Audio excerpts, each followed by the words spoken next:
there's so many more reasons to be in this business. And being the owner of a title was never one of them for me. Like, it was so cool. Don't get me wrong, so cool to win a title. But if you're coming into this with the CM Punk mentality of, I need to be a main event, I need to be a champion, you got bigger fish to fry, and you need to take I'm talking with the man in the mirror. Because you're a marquee and the second day. Yeah, that was cool. I don't know what all I said, but like, it just bothers me that, I had it in my, because I know people who have had it in their contract, and it just makes me want to hug them, not punch them. I take that back. I want to hug them and go like, oh, come on, man. He doesn't feel good enough about himself. He needs a title belt.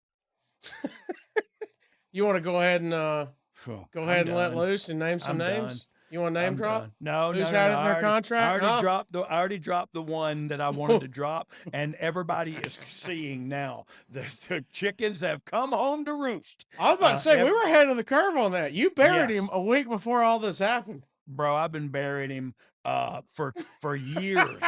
And I'm not kidding, because he's not a nice person. He's not a good, I don't know. I don't know. If you've been friends with somebody for so long and all of a sudden y'all are in a lawsuit over stuff and you can't just talk to it, I don't understand it. But that's not the straw that broke the camel's back for me. It was when we actually had to work with him in our 2014 run, and seeing the attitude that he had towards me and Billy. Granted, we were not Hall of Famers at the time, but we were on our way to be, for sure. And we were the New Age Outlaws. At least we'd been there as long as he had, you know what I mean? And he showed us not respect. He showed us disrespect. And so, I mean, that was that. You don't get a second chance at that. I'm showing you respect. Why aren't you showing me respect? Honky Tonk Man said, I don't body slam you. Why are you body slamming me? But the truth of it is, dude, respect is a two-way street, and if you don't give it, you dang sure ain't getting it. Not from me. And you got one shot at that with me and Billy, and it was just like he talked to us negatively, and if I hadn't had a job there, like if I wouldn't have been newly hired, I would have probably fought him. You know what I mean? And wow. I feel relatively confident that I would have come out on top, and this was prior to his training. This was prior to his karate training. So maybe I would have come out on top. Maybe I wouldn't have. But I was willing to find out. You know what I mean? That's enough burying Punk. He's burying himself good enough right now. Well, we did bring him up. At some point, you even wrestled CM Punk in the IWA Mid South, and you lost to him in Dayton, Ohio. Yep. Any memories of that? Anything you want to say? All I honestly remember of that is I remember that I did work with him. I don't have any memory of the the match or any memorable thing. I would have probably been high during both of those too, or definitely during both of those time periods. And just like today, nothing he does is memorable. Whammy.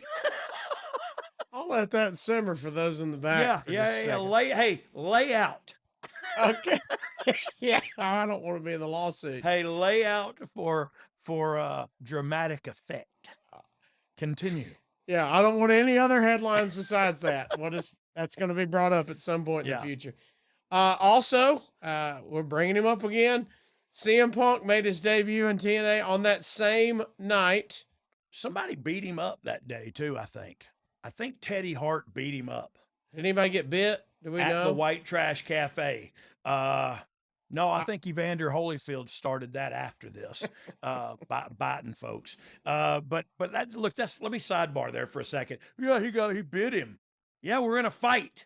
Like, I don't no rules, just right. I don't know if you guys have ever been in one or not, but it's pretty much not the Queensberry rules, guys. If we're in a fight, I'm gonna pull your eyeball out of your whole head, and that's legal too. Chairs are legal, fights are legal, everything's legal. In a street fight, it's called survival of the fittest, young men. Y'all, you young men with daggum man buns now, you need to learn how to pull somebody's eyeball out of the socket. Hey, That's I didn't that's know moral. eyeball gouging was your go-to move. Oh, bro. Hey, you want to win a fight? Put your thumb about second knuckle deep in somebody's eyeball. That'll And shut it down. see how quick the punches stop flying. Shut it down, son.